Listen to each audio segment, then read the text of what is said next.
और अब एटमी खतरे से जुड़ी खबरों के लिए देखिए न्यूक्लियर टेंशन टॉप 9।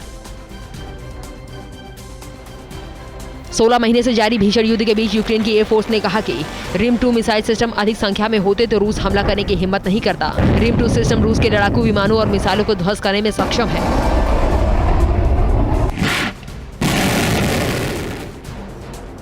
रूस यूक्रेन जंग को लेकर न्यूक्लियर टेंशन के बीच जर्मनी में नाटो की आज से सबसे बड़ी वॉर ड्रिल शुरू हुई। 23 जून तक चलने वाली ये वॉर ड्रिल नाटो के इतिहास की सबसे बड़ी ड्रिल है। ड्रिल में 25 देशों के 10,000 से ज्यादा जवान हिस्सा ले रहे हैं। इसमें 250 फाइटर जेट्स अपनी ताकत दिखा रहे हैं।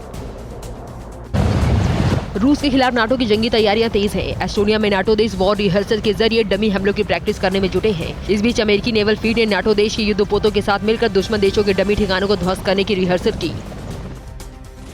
रूस की न्यूक्लियर चुनौती से निपटने के लिए अमेरिका की जंगी तैयारी तेज है। यूएस आर्मी की अलग अलग विंग एक साथ इस वक्त कैलिफोर्निया में वॉर ड्रिल कर रही है। मरीन एयरक्राफ्ट ग्रुप और इंटीग्रेटेड फोर्स ने घातक वेपन से अपनी युद्ध क्षमता का परिचय दिया।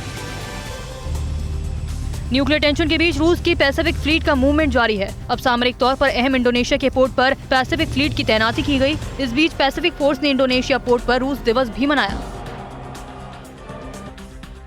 उत्तर कोरिया के एटमी खतरे से निपटने के लिए अमेरिका के साथ लगातार ज्वाइंट वॉर ड्रिल कर रहे दक्षिण कोरिया के साथ चीन के संबंध सबसे खराब दौर में हैं। चीनी सहायक विदेश मंत्री नोंग रोंग ने बीजिंग में दक्षिण कोरिया के एम्बेसडर से मुलाकात कर अमेरिका के इशारे पर नहीं चलने की अपील की।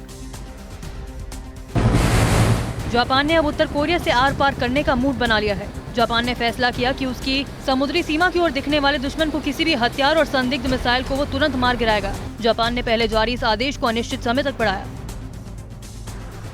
न्यूक्लियर वॉर की बढ़ती आशंका के बीच नॉर्थ कोरिया के तानाशाह किम जोंग उन ने रूस का मजबूती से समर्थन किया। किम ने कहा कि देश की संप्रभुता और सुरक्षा के लिए पुतिन और रूसियों का संघर्ष जायज है। पश्चिम को जंग थोपने की कीमत चुकानी होगी।